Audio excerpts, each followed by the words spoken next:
আগের ভিডিওতে আমরা দেখেছিলাম লিঙ্কডইনের কাস্টমাইজড ইউআরএল তৈরি করার ব্যাপারে। লিঙ্কডইনের এই পর্বে আমরা দেখব আপনার প্রোফাইল পিকচারের গুরুত্ব। আমরা ফেসবুক ইউজ করি, আমরা হয়তো টুইটার ইউজ করি, আমরা ইনস্টাগ্রাম ইউজ করি, এখন আমরা লিঙ্কডইনের ব্যাপারটা। ফেসবুকে আমরা অনেকে অনেক ধরনের ছবি ব্যবহার করে থাকি। অনেকে কুকুর বিড়ালের ছবি তোলে, অনেকে হাত পায়ের ছবি তোলে, অনেকে অনেক রকমের ছবি দেয়। ইভেন এটা হচ্ছে একটা ট্রেন্ড হয়ে আসছে। কিন্তু লিঙ্কডইন যেহেতু প্রফেশনাল সাইট, এইখানে আপনি আপনার ইচ্ছা মতো ছবি দিতে পারেন না। আপনার প্রোফাইল, সমস্ত আইডেন্টিটি আপনার, কিন্তু যেহেতু এখানে বেশিরভাগ সময় প্রফেশনালরা আনাগোনা করে, যদি আপনি এখানে আপনার হাতের ছবি, পায়ের ছবি, আপনার কুকুর বিড়ালের ছবি দিয়ে আপনার প্রোফাইল পিকচার দেন, সো প্রফেশনালরা হয়তো আপনার প্রোফাইলটি ভিউ করতে ইন্টারেস্টেড হবে না। লিঙ্কডইনে প্রোফাইল পিকচার সেট করার কিছু টিপস আছে যেগুলো আমি শেয়ার করব। আর লিঙ্কডইনে প্রোফাইল পিকচার, যথাযথ প্রোফাইল পিকচার দেওয়ার কিছু সুবিধা আছে। যথাযথ প্রোফাইল পিকচার দেওয়ার সুবিধাগুলো হচ্ছে, যদি আপনি যথাযথভাবে প্রোফাইল পিকচার সেট করেন, হ্যাঁ, আপনি হয়তো চাইতে পারেন যে ফেসবুকে আমি আমার নিজের ছবি দেই না, লিঙ্কডইনেও আমি আমার নিজের ছবি দিব না।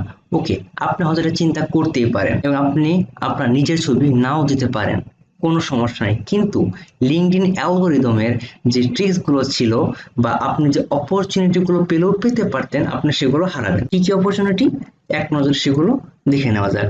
প্রথমত, আপনি যদি লিঙ্কডইনে একটি প্রোফাইল পিকচার যথাযথভাবে দিয়ে থাকেন, তাহলে আপনার প্রোফাইলটি ভিউ হওয়ার সম্ভাবনা 21 গুণ পর্যন্ত বৃদ্ধি হবে। এটা কখনো একটি ছোট নাম্বার নয়। আজকে আমরা যতগুলো পার্ট নিয়ে কথা বলবো, লিঙ্কডইনের প্রত্যেকটা পার্টের ডাটা অ্যানালাইসিস করে করে আমরা কথা বলবো যে কোন পার্টের কোথায় কোথায় প্রয়োজনীয়তা রয়েছে এবং কোন পার্টটা কিভাবে কাস্টমাইজ করলে আপনার প্রোফাইলটা ম্যাক্সিমাম রিচ হবে, ম্যাক্সিমাম ভিউ হবে। সো শুরুতে যেটা বললাম, যথাযথভাবে প্রোফাইল পিকচার সেট করলে আপনার প্রোফাইলটি 21 গুণ পর্যন্ত ভিউ হওয়ার সম্ভাবনা বাড়বে। আপনার মেসেজ আসার সম্ভাবনা 36 গুণ পর্যন্ত বৃদ্ধি পাবে। কিন্তু এটা কি শুধুমাত্র আমরা যে ছবিগুলো ওইভাবেই না, যেটা আমি শুরুতে বলেছিলাম যে এখানে আপনাকে ছবি সেট করতে হলে অবশ্যই হাই কোয়ালিটির ছবি ইউজ করতে হবে, আপনার লাইটিংটা অনেক ভালো হতে হবে এবং আপনাকে একটি নিউট্রাল ব্যাকগ্রাউন্ড রাখতে হবে। এখানে আমরা একটু যদি দেখি, হাই কোয়ালিটি ফটো মানে হচ্ছে একদম যে ডিএসএলআর দিয়ে তুলতে হবে বিষয়টা আসলে এরকম না। আপনি আপনার ভালো ক্যামেরা ফোন দিয়েও ছবি তুলতে পারেন, তবে এখানে যেটা বোঝানো হয়েছে সেটা হচ্ছে আপনার ফেসটা যেন এখানে স্পষ্ট বোঝা যায়। আমি যদি এখানে এডিট বাটনে ক্লিক করি, দেখবেন যে আমার এটা একটি ফুল বডি ছবি ছিল।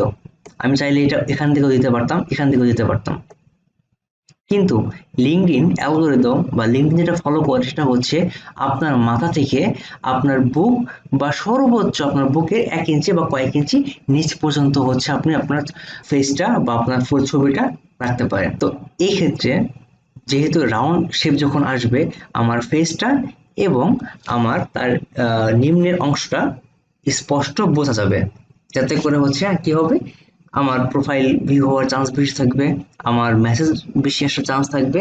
আরেকটা কথা হচ্ছে, আমার কানেকশন রিকোয়েস্ট বা ফেসবুকের ভাষা যেটাকে আমরা ফ্রেন্ড রিকোয়েস্ট বলি, লিঙ্কডইনের ভাষা সেটা হচ্ছে কানেকশন রিকোয়েস্ট, আমার 9 গুণ পর্যন্ত কানেকশন রিকোয়েস্ট বাড়ার প্রবণতা থাকবে, শুধুমাত্র একটা সিম্পল ট্রিক্স ফলো করে। সিম্পল ট্রিক্সটা কি, আপনার একটি সুন্দর ফেসের ছবি, হাসিমাখা হলে আরো ভালো, যাতে করে আপনার মুখটা স্পষ্ট বোঝা যায়, এরকম একটি ছবি হচ্ছে অবশ্যই দিতে হবে। আর এখানে একটা নিউট্রাল ব্যাকগ্রাউন্ড রাখা ভালো, এখানে আকাশ পাতাল না দিয়ে এখানে ন্যাচারাল থাকাটা সবচেয়ে বেশি গুরুত্বপূর্ণ। তারপর আপনি চাইলে আপনি এখানে ফ্রেম অ্যাড করতে পারেন, অনেক কিছু করতে পারেন। তারপরে ওপেন টু ওয়ার্ক, হায়ারিং, অনেক ব্যাচ অ্যাড করতে পারেন, ওগুলা সম্পূর্ণ আপনার ইচ্ছা। তবে মেইন যে ব্যাপারটা হচ্ছে, এখানে কুকুর বিড়াল হাতি ঘোড়া এসব ছবি না দিয়ে আপনাকে আপনার অথেন্টিসিটি এখানে তুলে ধরতে হবে। এটা যে অরিজিনাল আপনি, আপনার ফেসের ছবি থাকতে হবে। আর আপনাকে যেন দূর থেকে চেনা যায়, রেকগনাইজ করা যায়। এই জন্য আপনাকে একটি প্রপার ব্যাকগ্রাউন্ড রাখতে হবে, এটা নর্মাল এবং নিউট্রাল রাখলে সবচেয়ে ভালো হয়। তারপরে আসে হচ্ছে লিঙ্কডইনের কাভার ফটো। লিঙ্কডইনের কাভার ফটোটাও হচ্ছে আরেকটি গুরুত্বপূর্ণ বিষয়, যেটা আমরা এখন দেখব। লিঙ্কডইনের কাভার ফটোতে অনেকে অনেক কিছু দেয়, তবে আমরা সাধারণত প্রিফার করি বা লিঙ্কডইন যেটা প্রিফার করে সেটা হচ্ছে যে আপনি যে নিশে কাজ করেন, বা অবশ্যই আপনি যদি স্টুডেন্ট হন, আপনি কোনো একটা ডিপার্টমেন্টে কাজ করছেন, আপনার ইউনিভার্সিটিতে হয়তো আপনি কোনো ক্লাবে ছিলেন, আপনার কোনো অ্যাচিভমেন্ট হলেও থাকতে পারে, আপনি আপনার অ্যাচিভমেন্টগুলো এখানে শোকেস করতে পারেন। অথবা আপনি যদি ডিজিটাল মার্কেটিং করেন, আপনি যদি গ্রাফিক ডিজাইনের কাজ করেন, ওগুলো কোনো স্যাম্পলস আপনি এখানে দিতে পারেন। এটা হচ্ছে লিঙ্কডইন পছন্দ করে, আমরা পছন্দ করি। কারণ হচ্ছে দেখেন, আমার এখানে একটা লেখা আছে, B the best version of your self. এই কথাটা আমি মনে প্রাণে বিশ্বাস করি, কারণ আপনি যেটাই হন, আপনি যাই কিছু করেন, আপনি ওটার বেস্ট হন। একটা কথা সচরাচর বলা হয়ে থাকে যে তুমি যদি মুচিও হও, তুমি ওই শহরের সবচেয়ে বেস্ট মুচি হও। সেম ভাবে আপনি যাই খুশি করেন, আমি ডিজিটাল মার্কেটিং নিয়ে কাজ করি, আমি হয়তো এনএলপি পড়াই, আমি লিন সিক্স সিগমা পড়াই, কিন্তু আমি যেটা নিয়ে কাজ করতেছি আমি হচ্ছে আমার বেস্টটা দিয়ে কাজ করার ট্রাই করতেছি। এই কথাটা আমার সবচেয়ে ভালো লাগে, আমি এই কথাটা ফলো করি, তাই হচ্ছে এটা আমার কাভার ফটোতে দেওয়া। তো আপনাদের ক্ষেত্রে সাজেশন থাকবে, আপনারা যে যা করছেন, আপনাদের যা নিশ, ওই নিশ রিলেটেড একটি কাভার ফটো এখানে তুলে ধরা, যাতে করে মানুষ প্রথম ঝলকেই বুঝতে পারে আপনি এই সাইড নিয়ে কাজ করেন। সো লিঙ্কডইন প্রোফাইল ফটো এবং কাভার ফটোর গুরুত্বপূর্ণ হয়তো আমরা এই পরে বোঝাতে পেরেছি। পরবর্তীতে আমরা কথা বলবো লিঙ্কডইনের নাম এবং লিঙ্কডইনের হেডলাইন নিয়ে। তো দেখা হচ্ছে পরের ভিডিওতে।